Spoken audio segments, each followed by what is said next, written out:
wrong?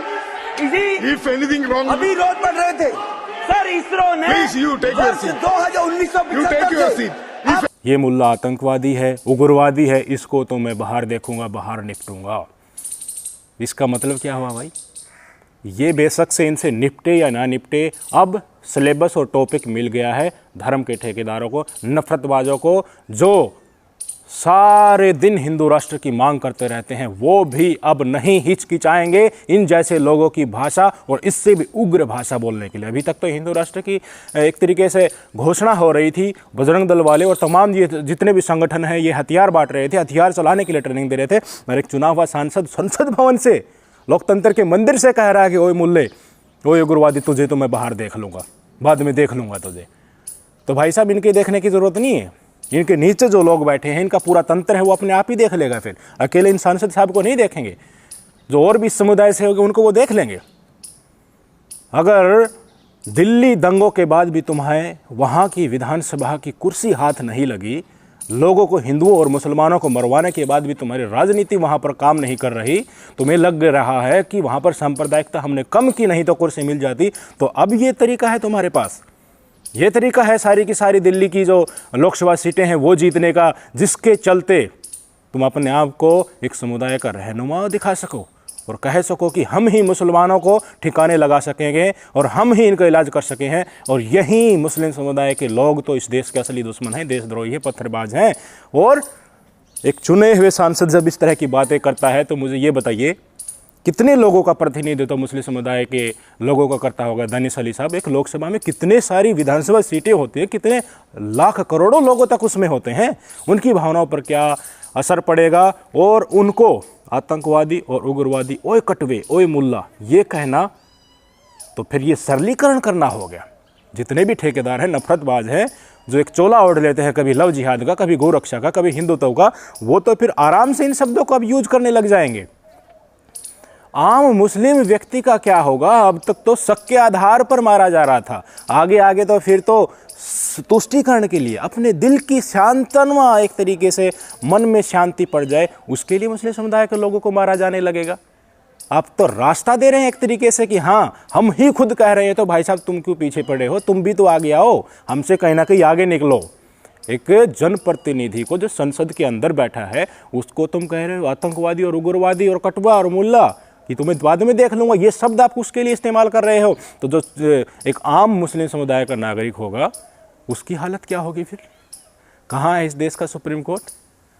और कहाँ है नए भारत की एक तरीके से हुंकार भरने वाले विश्वगुरु मोदी साहब?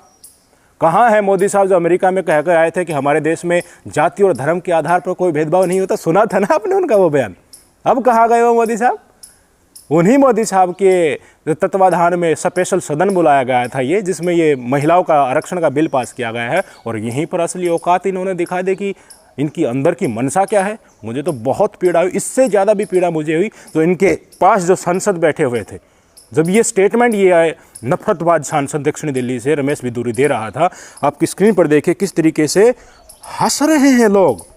सर्कल कर रखा है, इनके बगल में रविशंकर प्रसाद हैं, कानून मंत्री रहे हैं, ठहाके पाड़ रहे हैं, हंस रहे हैं। इसका मतलब स्वीकृति कि जो तुम बोल रहे हो बिल्कुल सही बोल रहे हो, बेशक से हम हामी न बने, पर हमारी हंसी तो तुम्हारे स्टेटमेंट के पक्षधर में ही इशारा कर रही है।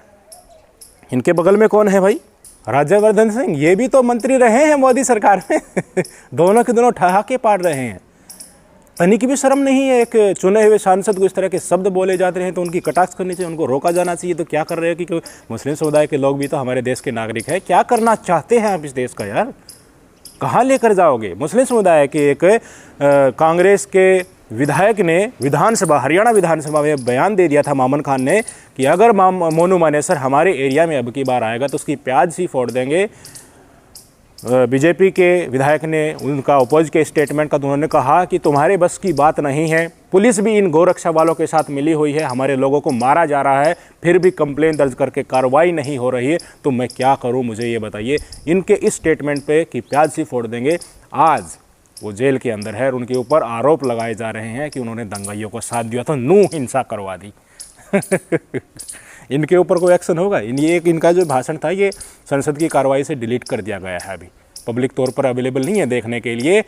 पर जिस तरह से संसद से पिछले सदन हमने देखा जो चल रहा था मानसून सत्र, जिसमें स्पष्ट तौर पर लोगों को, मणिपुर के लोगों की आवाज़ उठाने के लिए, दबे कुचलों की आवाज़ उठाने के लिए कि प्रधानमंत्री साहब आए और अपना बयान दे, उसके ऊपर ये जवाब मांगने के लिए उनको सस्पेंड कर दिया गया। और गुस्से में वहाँ पर जो कुर्सी पर बैठे थे धनखड़ साहब, उनका रवैया कितनी बार हमने दिखाया था कि कैसा था। और अभी मैं कल ही संसद का लाइव सेशन चल रहा था तो एक भाषण सुन रहा था कि इनका, हमारे खड़गे साहब हैं उनका, मोदी साहब भी वहीं पर बैठे हुए थे क्योंकि शुरुआत में भाषण से उन्होंने ही शुरुआत की थी। तो मोदी साहब का आईना दिखाने लगे तो वो धनखड़ साहब कहने लगे प्लीज़ प्लीज़ प्लीज़ प्लीज़। अध्यक्ष का क्या काम होता है भाई? एक ही पार्टी के अध्यक्ष थोड़ी हो तुम, पूरे संसद के अध्यक्ष हो, राज्यसभा के अध्यक्ष हो, विधानसभा के, उसके लोकसभा के तुम स्पीकर हो। तुम्हारा काम होता है आदमी किस तरह से बोल रहे हैं।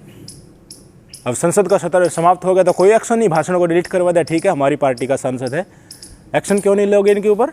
इनको लोकसभा से क्यों नहीं भगाओगे? इनके ऊपर बयान क्यों नहीं करोगे? भाई क्यों करेंगे यार? यही तो राजनीति है, यही तो स्वीकृति है। मुस्लिम समुदाय के ऊपर अत्याचार बंद होगा, हिंदू और मुस्लिम एक हो जाएंगे, भाईचारा कायम हो जाएगा, अमन आ जाएगा, तो कुर्सी कैसे बचेगी भाई साहब?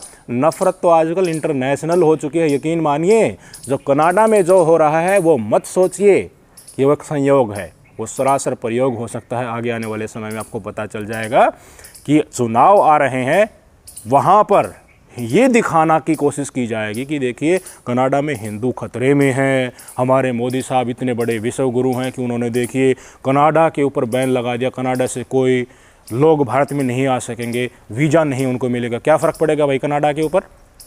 कोई फ़र्क पड़ेगा? कौन कनाडा से आकर यहाँ पर अपनी रोजी रोटी कमाता है भाई? उल्टा है, बल्कि कई लाख लोग यहाँ के वहाँ पर जाते रहते रहे, वहाँ पर रोजी रोटी कमा रहे हैं, पालन पोषण अपने वहाँ पर कर रहे हैं। इतनी बुरी दशा है, लोग वेट कर रहे हैं कि हमारा कनाडा के लिए जाना था, 4-4 5-5 महीने के लिए पैसे दे रखे उन्होंने। मैं हमारे एक मित्र से बैठा, मिला उनसे कई बार तक, उन्होंने कहा कि यार देखिए मैं तो सपोर्टर था मोदी का, मैं तो इनको वोट देता था। अब हमारे साथ ही ये क्या हो गया? जो चीज़ें डिप्लोमेटिक लेवल पर आराम से सोल्व की जा सकती थी उसको उजागर किया जा रहा है। और यही गोदी मीडिया कह रहा है कि हमारे शेर मोदी तो देख ले, इनके ऊपर कनाडा के ऊपर देखे सर्जिकल स्ट्राइक कर दी है, वीज़ा उनका बंद कर दिया है। करते रहो, कौन आएगा कनाडा से यहाँ? क्या करने आएगा फिर यहाँ?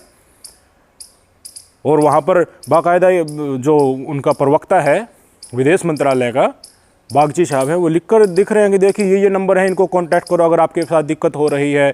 और खबरें चलाई जा रही हैं वहाँ, इनके जो नफरती एजेंट बैठे हैं कि यहाँ पर तो हिंदुओं के लिए खतरा होने लगा है।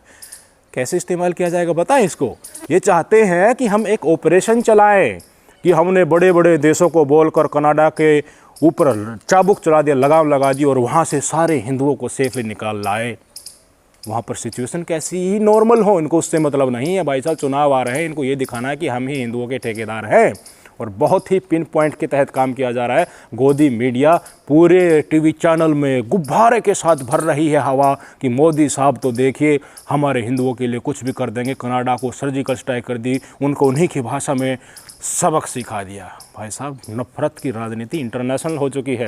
वो भी कनाडा वाला भी राजनीति कर रहा है और हमारे वाले उनसे ऊपर चढ़कर राजनीति करने की फिराक में है। तो कहीं न कहीं तो मौका तो मिले, इनको कोई फ़र्क नहीं पड़ेगा वहाँ से कितने ही लोगों को वापस इंडिया लाया जाए, उसके बाद आगे आने वाले समय में माहौल क्या होगा। क्योंकि डिप्लोमेटिक लेवल पर इस तरह की कोशिशें हो रही हैं, इस तरह की चीज़ें हो रही हैं, चीज़ों को सोल्व नहीं किया जा रहा है, बढ़ाया जा रहा है लगातार। एक छोटी सी चीज़ जो एम्बेसडर लेवल पर सोल्व हो सकती थी, सामंजस्य आपसी बैठक करके सोल्व किया जा सकता था, उसको नफरत की एक चरम सीमा दिखाया जा रहा है ताकि इस देश के पूरे देश के लोगों को ये लगे कि वहाँ पर जब हमारे हिंदू भाई खतरे में आ गए थे कनाडा में, तो यही मोदी साहब है, वहाँ पर ये सुरक्षित वहाँ से उनको निकाल लाए।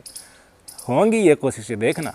और जिस तरह से संसद से ये तस्वीरें निकल कर आ रही हैं, बयानबाजी निकल कर आ रही है, जब तक चुनाव नहीं होते फूक फूक कर कदम रखना होगा। माहौल ऐसा हो जाएगा कि एक समुदाय के लोगों को दूसरे समुदाय के एरिया में जाने से पहले सोचना पड़ेगा। जब तक चुनाव नहीं होते नहीं लगता कि ये लोग हिंदुओं और मुसलमानों को मरवाने के बजाय इलेक्शन में जाने वाले हैं। सोच लीजिएगा, विचार कर लीजिएगा।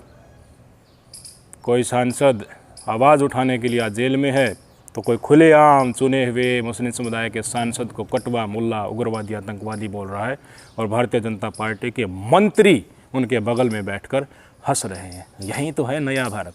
आप भी हंसो, हम भी हंसेंगे। फिर जब जो विनाश होगा जिस दिन,